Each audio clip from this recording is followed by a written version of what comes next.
Hello guys, uyu munsi reka turabire hamwe ukuntu wafata telefone yawe ikamera nk'imashini neza, nk'imashini. Indi reka tubirabire hamwe. Nimba uri mushasha je ku mazina banyita FOKA Tech. FOKA Tech reka turabire hamwe rero ukuntu wafata telefone yawe ikamera nk'imashini neza. Sawa. Aho rero turi muri Play Store. Play Store ndibaza mwese murayizi. Mwese nizere ko muyizi. Sawa, reka tugendere kuyireshersha iyo application ukuntu bayita. Application ukuntu bayita iPadroid PC Launcher. Aho tugiye muri recherche ku bataza bagira recherche. Turagiye kuri recherche turabe ko twoyibona ya application utayifise. Ko je ndayifise gusa reka mbere ko utayifise arabaho yoyikura. Tukijya muri recherche twandike iPadroid. iPadroid gusa cyayizana ni urumwe rudende. Tuyandika ku batazi kugira recherche wabonye bagira recherche muri Play Store. Sawa, ingiye turayibonye PC Launcher turayifyonzeko. Ntugakina video utaramenya nyine wahindura telefone ikamera nk'imashini, azi nyine bibereye. Reka tubirabire hamwe rero. Hajya hari ouvrir. Gusa wowe uhasanga installer canke download ari mu Cyongereza. Gusa ngifaransa tuge ni ouvrir kwa tugize iki tuyifise tudufyonda ko ouvrir tayari telefone yamaze kuba nk'imashini. Ni mu vyibonera none ndibaza muravyiboneye. Bo reka tubandanye. Nimba uri kunkurikirana bandanya gushika mu nyuma y'video herera kandi byo gufasha cyane kandi byongerera mu gihe wishimira. Reka tubirabira hamwe neza ko ari machine original. Aho nta application muri Windows. Nibaza kadisha mose murakazi konaka Windows mukura birike application dufise mu mashini yacu. Ari nko dufise machine turi kuri application dufise nizazindi nta nimwe igeze itakara, zose zakumye kwa kundi nyene. Ushaka kurinjira muri YouTube byose aho ukeneye hose bana bikora neza kandi ashikukubeshe. Nimba waryohewe n'ahantu tugeze raba basi nishimire nanje kuri no mwanya aho gejeje ndagushimiye cyane.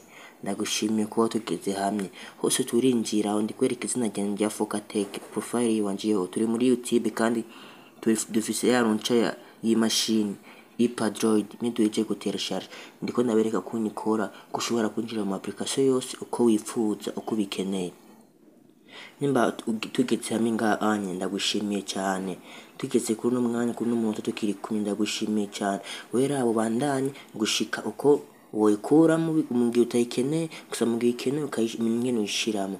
Aho onye turacayifise turuvuye muri YouTube turacayifise hano turabona ko tukifise hamwe bagira refresh acenya tuarize mu gifaransa byose ukenera bigira kandi abereke neza refresh. Aho onye ni mu gihe wafyonze kuriye ku mwanya muremure chabyizana ivyo ka refreshinga.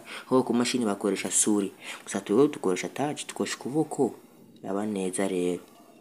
Mandabereka aho ni PC shaka kuraba parametre yayo, shaka iparametra ukuntu wayikoresha byose birakunda nta kidashoboka turi kumwe ngaha twese. Aho tuvuye muri parametre ugenuga parametre bikene turetse parametre ya PC dufite na parametre yacu kandi ya telefone hano. Ndibaza urayibona ndibaza niba urayibona turi kumwe rero. Raba nimba waryohe ngeze raba ushire ko subscribe basi noryoherwa niko kazi gusa ndagusavye niyo membo ndagusavye. Aha turi muri parametre yiki ijya application tuje gushira mu ngini machine baza muravyibonera. Ndibaza this PC na machine yacu ndibaza urayibonera ni Samsung ko yari telefone ya Samsung ndiko ndakoresha. Nimba ari telefone marke ya gutu urakoresha naho niho bacha bakwereka bisigura ko machine yacu to Samsung nibaza muravyibonera.